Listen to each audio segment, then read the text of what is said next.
Sou a babaca por não convidar minha melhor amiga para a viagem das garotas porque ela sempre quer levar o bebê e mudar nossos planos para se adaptar a ele? Eu e minhas amigas fazemos uma viagem de meninas todo mês de dezembro, já que todas temos folga da faculdade. Somos um grupo de 6 garotas e fazemos isso desde os 18 anos. No ano passado não conseguimos ir por causa da Covid. Minha melhor amiga de 21 anos tem um filho de 14 meses. Desde que o filho dela nasceu, não tivemos um único dia a sós com ela, o que até certo ponto é compreensível, já que ela é uma mãe recente. Tentamos incluí-la em todos os nossos planos desde que teve o bebê, mas percebemos que ela sempre pedia para mudarmos os planos para que ela pudesse levar o bebê junto. Isso significava que quase sempre acabávamos indo a uma cafeteria. Eu, sinceramente, não me importava de adaptar tudo para ser mais amigável para crianças, e assumi que ela não conseguia que o marido ou os pais cuidassem do bebê por um tempo. Liguei para ela algumas semanas atrás para perguntar se queria ir a uma balada conosco, mas ela perguntou se podíamos ir a uma cafeteria em vez disso,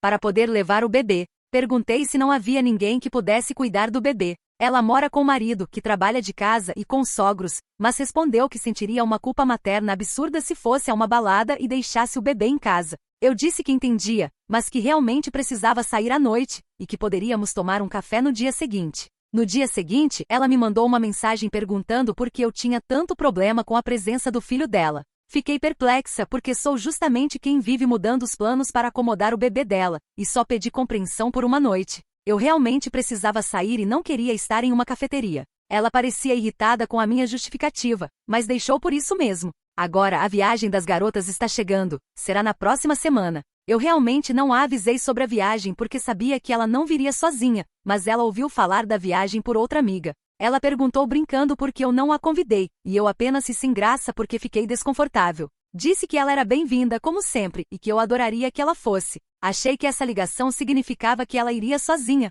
No dia seguinte, ela me ligou perguntando se o resort onde íamos ficar era adequado para crianças. Eu disse que não, pois estávamos procurando algo com um clima mais voltado para a balada. E é isso mesmo. Ela então disse que não poderia ir se o lugar não acomodasse bem o filho nas atividades. Eu disse que entendia e que sentia muito. Ontem à noite recebi uma ligação da irmã mais velha dela me xingando por não querer que o filho da minha melhor amiga fosse na viagem das garotas, e dizendo que estou sendo infantil. Estou genuinamente em choque e nem sei como digitar o que estou sentindo. Não nos divertimos de verdade juntas há muito tempo, porque sempre tem alguém cuidando do bebê da minha melhor amiga ou porque alguma de nós estava ausente por causa da Covid. Essa é a primeira vez que estaremos todas juntas desde que nos formamos na graduação e começamos o mestrado. Tivemos anos caóticos e só queríamos umas férias despreocupadas. Então, sou a babaca por querer que nossa viagem anual de garotas seja de garotas de verdade? Adendo. Tentei dar uma dica alguns meses atrás, dizendo que queria meu aniversário só com as meninas,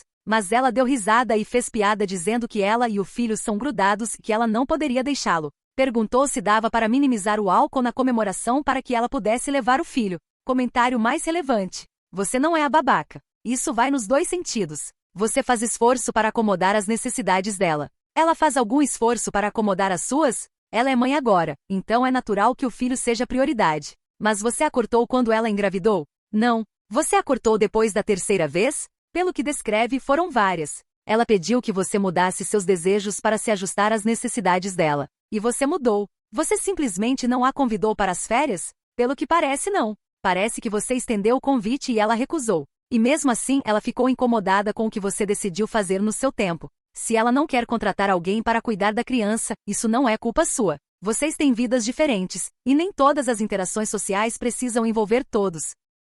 Por que você não pode ir à balada sem ela e depois tomar um café com ela? Aposto que você já perdeu eventos por motivos pessoais também. Isso quer dizer que ninguém mais pode ir? Claro que não. Você fez um esforço consciente e repetido. E não demonstrou egoísmo. Você tem direito de ter sua própria vida social, do seu jeito. Resposta da OP. Foram muito mais de 3 ocasiões. E ela não gosta quando nós 5 saímos juntas sem ela. Eu até entendo como isso pode afetá-la, mas ela pedir que toda vez a gente vá para uma cafeteria ao invés de sair mesmo me incomoda. Postei uma foto num pub com um date do Tinder no Instagram, e ela mandou mensagem, viu só? Virou alcoólatra por causa de um date? O que isso quer dizer, pelo amor de Deus? Comentário. Você não é a babaca, mas esteja preparada para talvez perder essa amizade. Você pode convidar quem quiser para a noite das meninas, mas talvez marque um encontro mais tranquilo separado com ela, se quiser continuar a amizade. Não acho justo ela levar o bebê toda vez, mas também não acho justo só fazer atividades exclusivas para adultos. Resposta da OP: sim, com certeza, mas acho que esse é o problema. Em 99% das vezes que nos encontramos, é parque ou café, para que ela leve o filho. Raramente fazemos algo sem ela e o bebê, e por isso estamos tão desesperadas por essa viagem das meninas. A gente ama ela e o filho, mas faz muito tempo que não nos divertimos de verdade. Comentário 3. Não é culpa sua que você e suas amigas queiram fazer algo diferente e realmente aproveitar o tempo juntas. Ela decidiu ter um filho muito jovem e agora quer que todas vocês vivam como se também tivessem feito essa escolha. Nada pode acontecer se o filho dela não estiver presente. Não, não, não e não. Você tem todo o direito de não querer passar o tempo com um bebê. O que parece é que ela está frustrada com a própria escolha e não quer se sentir deixada de lado. Então faz vocês se sentirem culpadas por quererem viver uma vida normal para a idade que vocês têm. Ela precisa de amigas que também são mães, com quem possa conversar sobre cocos e papinhas mastigadas pela metade. Resposta da OP. Conversei com as meninas depois de mostrar essa sessão de comentários e percebi exatamente isso. Uma das meninas está em um relacionamento de 6 anos e nossa amiga vive criticando o fato deles não quererem casar e ter filhos, mesmo com só 21 anos. Ela também me julga por sair em encontros. É difícil para ela entender que nem todo mundo quer o estilo de vida que ela escolheu. Atualização, 1 mês depois para quem leu meu post anterior e compartilhou conselhos. Obrigada. Aqui vai a atualização. Fizemos a viagem das garotas e foi a melhor semana que tivemos desde antes da Covid. Meio que decidimos não falar sobre o assunto durante a viagem e só aproveitar, deixando para resolver depois. No dia seguinte ao nosso retorno, mandei mensagem para minha melhor amiga perguntando se poderíamos passar na casa dela para ver ela e o bebê, e também levar os presentes que compramos. Ela visualizou e não respondeu por 3 dias. Liguei para o marido dela para saber se estava tudo bem. Ele disse que sim, que não sabia porque ela não estava me respondendo. Não quis insistir, então não mandei outra mensagem. Ela respondeu 3 dias depois com um texto enorme dizendo o quanto estava decepcionada por eu achar que ela deveria abrir mão da maternidade por alguns dias só para beber e se comportar como uma vagabunda. Bom saber o que ela pensa da gente então. Terminou a mensagem dizendo que ela e o marido estão tentando outro bebê e que ela não tem capacidade emocional para lidar com o nosso lixo. Depois disso, saiu de todos os grupos e bloqueou todo mundo em todas as redes sociais. Então é isso, eu acho. Melhores amigas desde os 9 anos, e assim essa amizade terminou. Ainda estou meio sem palavras, mas talvez tenha sido melhor.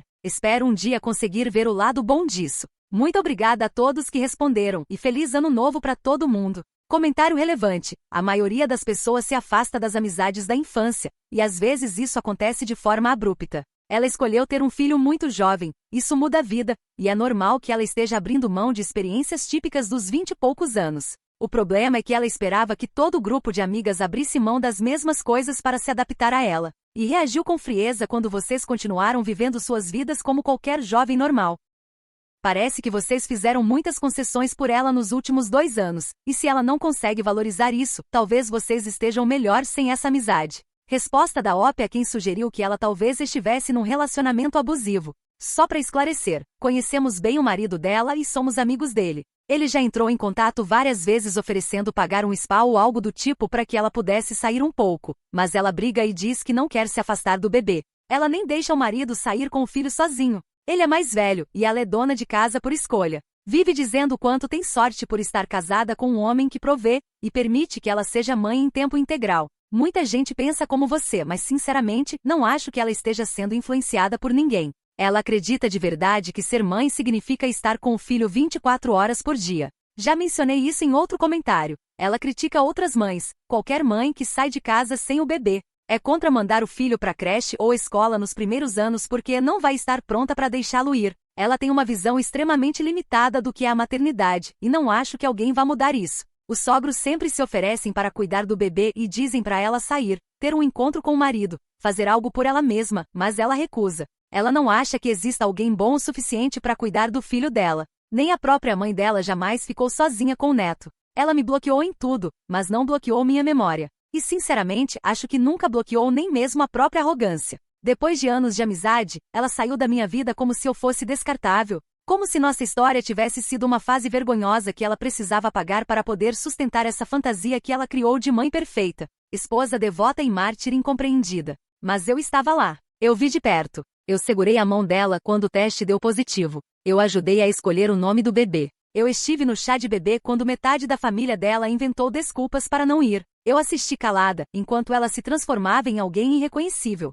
Não pela maternidade, porque ser mãe não tira caráter de ninguém, mas pelo ressentimento que ela despejou em cima de todas nós por continuarmos vivendo. Porque era isso que incomodava, que a vida seguisse sem ela. Que saíssemos sem o bebê. Que fossemos ao cinema, ao bar, ao mundo, enquanto ela escolhia ficar presa numa gaiola que ela mesma trancava. E depois nos acusava por termos asas. Ela queria que parássemos tudo. Que suspendêssemos os anos, os desejos, os relacionamentos, os sonhos. Que congelássemos o tempo em torno dela. E por muito tempo fizemos isso. Porque amávamos. Porque entendíamos. Porque queríamos apoiá-la. Mas chega um ponto em que apoiar alguém vira carregar. E ela não queria apoio, queria submissão. Queria que todas virássemos babás emocionais, cancelando nossas vidas para caber na bolha de culpa que ela mesma alimentava todos os dias. Eu lembro da primeira vez que percebi que aquilo não era amor.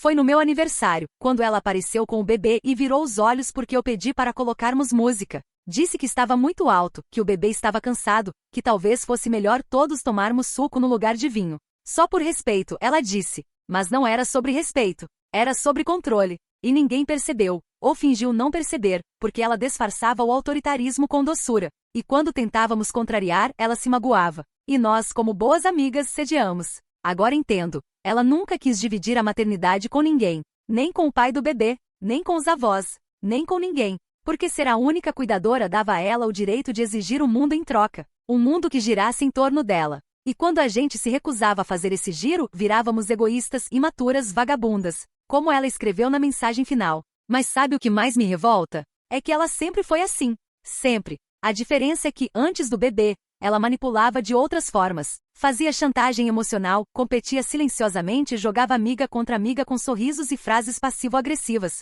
Nós perdoávamos porque ela era intensa, ela tinha um jeito forte. Mas não, ela era cruel. Só disfarçada de boazinha. A maternidade não criou esse comportamento. Só deu a ela uma desculpa para usá-lo sem freio. Ela se acha santa, mártir, um monumento de sacrifício. Mas, no fundo, ela se recusa a aceitar que o mundo não é obrigado a adorar o altar dela. Que ninguém tem que se anular para que ela se sinta menos sozinha. Que a solidão que ela sente não é culpa nossa. É resultado de escolhas que ela romantizou tanto que agora não consegue admitir que doem. E mesmo assim, mesmo depois de tudo, depois da carta, dos xingamentos, dos bloqueios, eu fui levar um presente pro filho dela. Porque o amor que eu sentia por ela foi transferido para ele. Porque a criança não tem culpa da mãe que tem. Mas até isso foi visto como ameaça. Ela desapareceu. Se trancou no mundo onde só ela tem razão, onde só ela sofre, onde só ela importa. E ainda assim, eu continuo tentando entender como é que uma amizade de anos termina com uma mensagem acusando a gente de ser vagabunda, por querer dançar uma noite sem fraldas e mamadeiras. Mas agora eu entendi. Ela não me bloqueou porque eu fui má. Ela me bloqueou porque eu fui espelho. E ela não suportou ver a imagem que refletia. Uma mulher que abandonou as amigas, que demonizou qualquer traço de liberdade, que usou o filho como escudo e a maternidade como chantagem. Ela me bloqueou porque no fundo sabia que estava errada. E que a gente parou de aceitar. E quer saber? Eu não voltaria atrás. Não mandaria outra mensagem. Não tentaria conversar de novo. Porque tem amizades que viram prisão. E o que a gente precisa depois de anos presa em celas de afeto falso, é abrir as janelas e respirar. Ela me chamou de imatura. Disse que não tem capacidade emocional para lidar com o nosso lixo. Mas o verdadeiro lixo foi jogado no grupo quando ela começou a nos tratar como se fossemos vilãs por sermos jovens, livres, humanas. Agora eu sou livre. Livre da culpa. Livre da obrigação de me calar para preservar o ego dela. Livre para viver minha vida sem ter que pedir desculpas por não querer passar mais um sábado em uma cafeteria ouvindo histórias repetidas sobre fraldas ecológicas. Ela saiu da nossa vida e talvez tenha feito um favor. Porque se alguém só te chama de amiga quando precisa de plateia, ela nunca foi amiga de verdade. E por mais que doa, por mais que eu sinta falta do que fomos um dia, hoje eu me escolho. Porque escolher alguém que te faz sentir egoísta só por querer respirar é o primeiro passo para se sufocar. Ela foi embora. E finalmente eu fiquei. Comigo. Ela saiu dos nossos grupos, nos bloqueou, cuspiu palavras que pareciam carregadas de um desprezo guardado há anos. E eu fiquei com aquela sensação amarga de ter sido jogada fora como um guardanapo usado depois de anos secando as lágrimas dela. Me olhei no espelho naquela manhã, ainda com o celular na mão, lendo aquela última mensagem em que ela basicamente nos chamou de promíscuas por querermos dançar, rir, beber e ser jovens. É quase cômico como, de uma hora para outra, toda a nossa amizade virou um argumento moral. Como se a nossa liberdade fosse uma afronta. Como se sair para um clube, tomar um drink, ou postar uma selfie bonita no espelho fosse sinal de decadência. E eu ri, eu juro que ri. Mas foi aquele riso amargo que você solta quando entende que o que doeu em alguém não foi o que você fez, foi o que você ousou ser. Ela nunca quis que a gente mudasse por apoio. Ela queria que a gente estacionasse. Que parássemos tudo, congelássemos nossas vidas, nossos desejos, nossas experiências, e sentássemos com ela naquele banco de maternidade eterna, ouvindo as mesmas histórias, tomando café morno e sorrindo de forma protocolar para mais uma foto do filho dela comendo banana. Não, eu não tenho nada contra o filho. A criança é linda. E eu adoraria conviver com ele, se ela não tivesse colocado ele como barreira entre ela e o mundo. A verdade é que ela se esconde atrás da maternidade. Usa o título de mãe como desculpa para controlar tudo, para julgar todo mundo que ainda não se anulou. A nossa outra amiga, a que está há 6 anos num relacionamento, nunca quis casar nem ter filhos agora, e vive sendo atacada por ela por isso. Eu virei a desmiolada que vai a encontros e posta foto com vinho. Porque, veja bem, para ela, qualquer mulher que ainda deseja alguma coisa além de ser mãe em tempo integral é uma ameaça. Mas sabe o que mais me doeu? Não foi o fim. Foi a indiferença. A facilidade com que ela nos apagou. A frieza de deixar anos de amizade escorrerem por entre os dedos sem sequer uma tentativa de conversa. Só acusação, o julgamento e não tenho mais capacidade emocional para lidar com vocês. Como se fossemos uma carga. Um fardo. Aí eu parei e pensei, quantas vezes eu deixei de sair para estar com ela? Quantas vezes eu aceitei um café no lugar de um bar? Quantas vezes eu ouvi, silenciosamente, ela me diminuir? Fazer piadinha do meu jeito de viver, das minhas escolhas, da minha roupa, das minhas fotos, dos meus sonhos? Ela sempre teve um ar de superioridade disfarçado de preocupação. Sempre olhou pra gente como quem olha para crianças perdidas. Sempre fez questão de lembrar, com aquele sorrisinho, que a vida verdadeira só começa quando você vira mãe. E por muito tempo a gente engolia isso. Porque era o jeito dela. Porque ela tá cansada. Porque a maternidade muda a pessoa. Mas agora eu vejo, ela não mudou. Ela só achou um novo papel para justificar o mesmo comportamento controlador, invasivo e cruel que sempre teve. E o mais revoltante? Ela sempre foi a preferida nos encontros. Aquela que falava mais alto, que ganhava mais atenção, que chorava primeiro e fazia todos se calarem para consolar. A que sempre dizia ninguém me entende enquanto a gente fazia malabarismo emocional para provar que entendia sim, que amava sim, que estava ali mesmo que invisível. Agora ela nos apagou. E talvez tenha feito um favor. Porque hoje, sentada sozinha com o sol entrando pela janela, eu sinto um alívio que não esperava. Um silêncio bom. Um espaço aberto. Como se eu finalmente pudesse respirar sem precisar pedir desculpa por estar viva. Ela se afogou no próprio ego e tentou nos arrastar junto. Mas eu, pela primeira vez em muito tempo, escolhi nadar até a superfície. Ela diz que nós mudamos. Talvez tenhamos mudado mesmo. Talvez finalmente tenhamos aprendido a colocar limites. A dizer não, a não carregar mais o mundo nas costas só para ela não se sentir sozinha. E se isso é egoísmo, que seja. Porque eu prefiro ser chamada de egoísta por querer viver do que ser lembrada como a amiga que se perdeu tentando salvar alguém que nunca quis ser salva. Ela não saiu das nossas vidas. Ela nos expulsou. E agora que estou do lado de fora, vejo que o muro era mais baixo do que eu imaginava. E que o lado de cá tem luz, tem ar, tem espaço para crescer. Ela pode continuar lá dentro, julgando quem ri alto, quem dança até tarde, quem beija estranhos em bares, quem escolhe ser livre.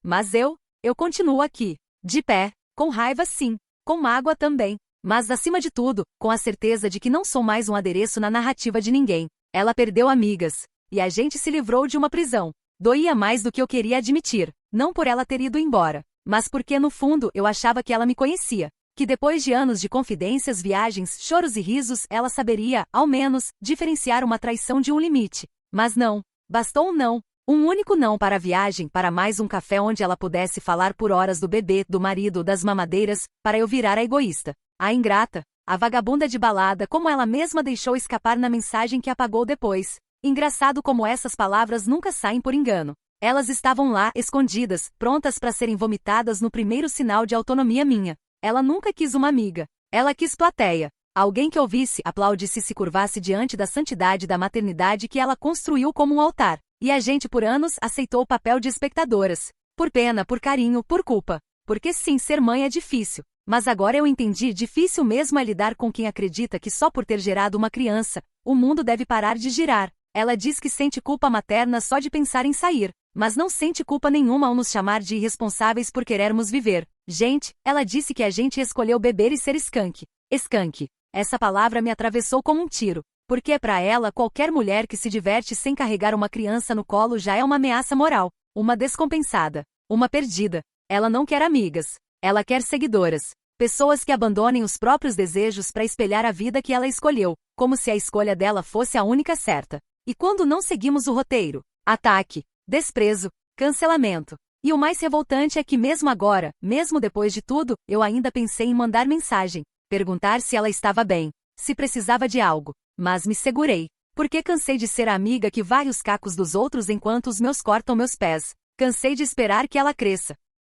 Que ela se enxergue. Ela não quer se ver. Ela quer se justificar. Não foi só sobre a viagem. Foi sobre tudo. Anos de pequenas renúncias, de piadinhas que ela fazia sobre nossas roupas, nossos corpos, nossos sonhos. Ela falava que a gente era criança demais para entender o que é amor de verdade. Que nossas relações eram descartáveis. Que a gente devia se apressar porque o relógio biológico não espera. Tudo isso dito com aquele sorrisinho superior, como se estivesse nos dando uma lição. E o mais triste, a gente aceitava. Por medo de perder, por medo de parecer insensível, por medo de não ser boa amiga. Ela perdeu mais do que uma viagem. Ela perdeu 5 mulheres que seguraram a barra dela desde a gravidez até as madrugadas em que o bebê chorava e ela mandava áudio chorando junto. 5 mulheres que mudaram planos, vestiram roupas discretas, trocaram jantares por fraldas, tudo para que ela não se sentisse sozinha. Mas bastou uma vez. Uma única vez em que pensamos em nós. E ela nos tratou como lixo descartável. Ela diz que está tentando ter outro filho. E que não tem capacidade emocional para lidar com nosso tipo de vida.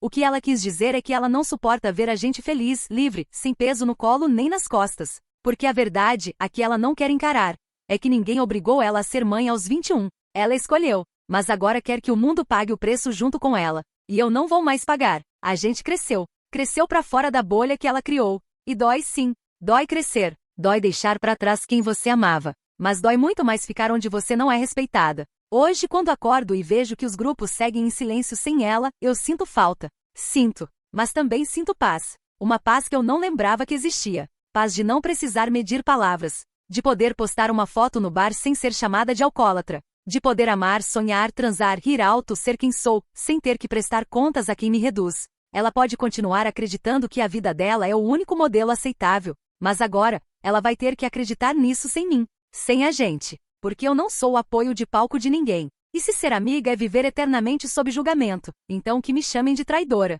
Prefiro ser traidora da hipocrisia do que cúmplice do apagamento da minha identidade. Ela pode seguir criando filhos. Eu tô ocupada criando uma versão de mim que finalmente se escolhe. Que finalmente diz não. Que finalmente sabe que amor sem liberdade é só outro nome para prisão. E eu me libertei. Ela não imaginava, nem por um segundo, que o silêncio dela ia ser o estupim para minha libertação. 3 dias sem responder uma mensagem simples, ignorando o nosso esforço de trazer presentes, carinho, presença. Tudo. 3 dias fingindo superioridade, e depois mandando um textão me chamando, indiretamente, de promíscua e inconsequente por querer. Atenção! Por querer existir fora do raio de ação do bebê dela. Ela disse que se decepcionou porque achou que eu desistiria de mim, por lealdade a ela. Usou essas palavras. Como se amizade fosse sinônimo de renúncia. Como se o que ela vive fosse a única forma válida de viver, e todo o resto, diversão, liberdade e leveza, fosse sinônimo de desvio moral. O mais nojento disso tudo é que, no fundo, ela queria que a gente implorasse para ela voltar.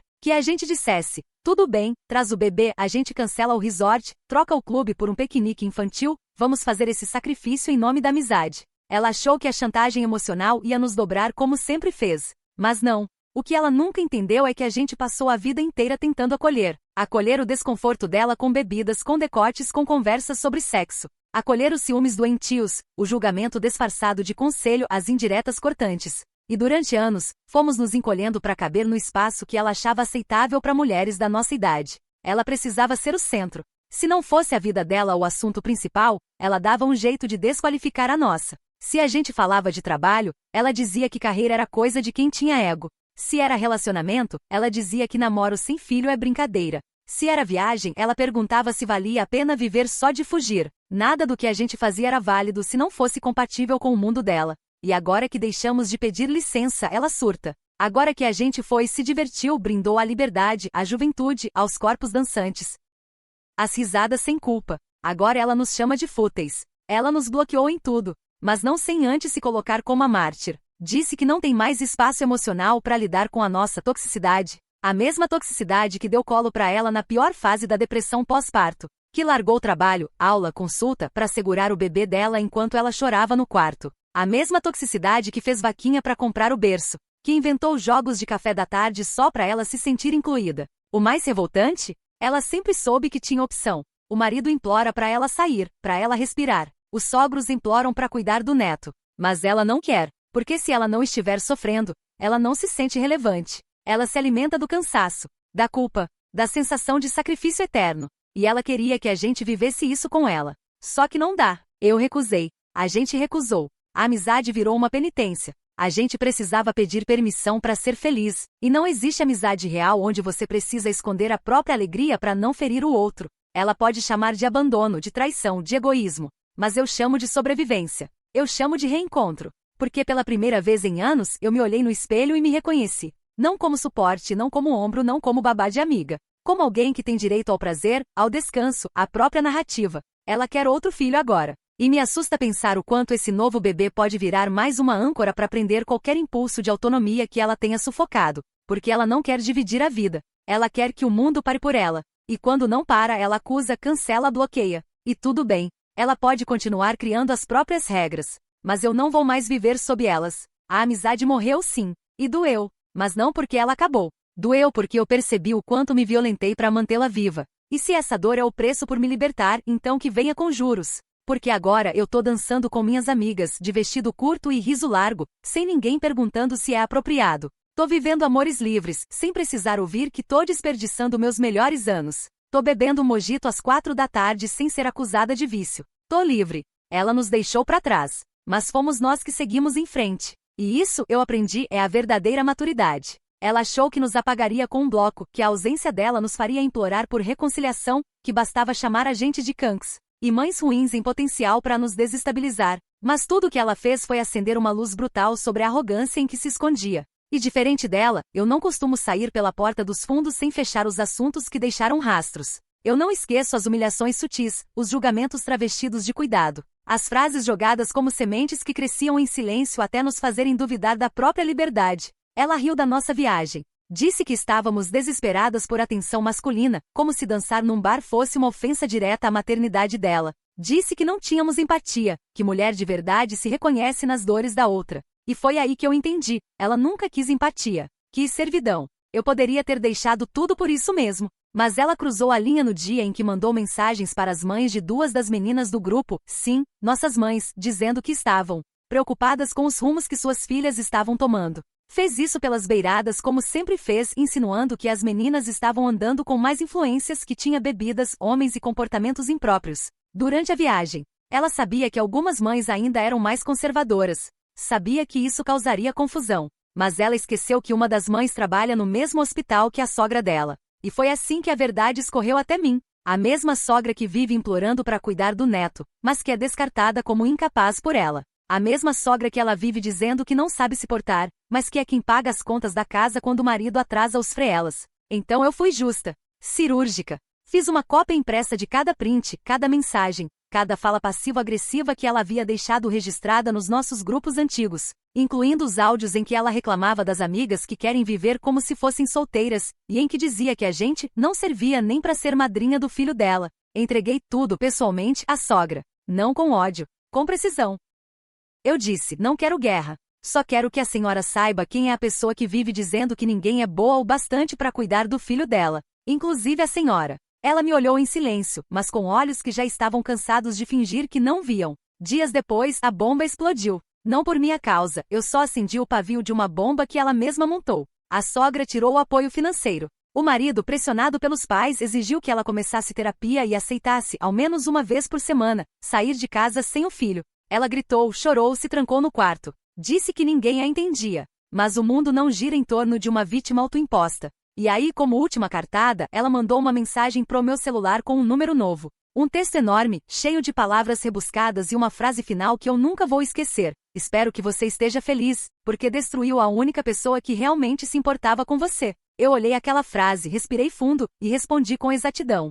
Não, eu destruí a ilusão de que sua amizade era amor. E, pela primeira vez em anos, estou leve. Bloqueei. Ela perdeu o poder, perdeu a plateia, perdeu a desculpa para controlar quem não queria mais ser regida por culpas que não plantou. Quanto a mim, estou escrevendo isso de um chalé com as meninas, todas reunidas de novo, sem choros no meio da madrugada, sem medo de ser quem somos, sem máscaras. A vida seguiu. A ferida virou cicatriz. Mas o nome dela não volta mais pra minha boca. Não por mágoa, mas por justiça. Ela nos perdeu. E isso, a ausência de palco, de eco, de adoração, foi a única vingança que realmente importava. Porque para alguém que vive de controle, ser ignorada é a sentença final.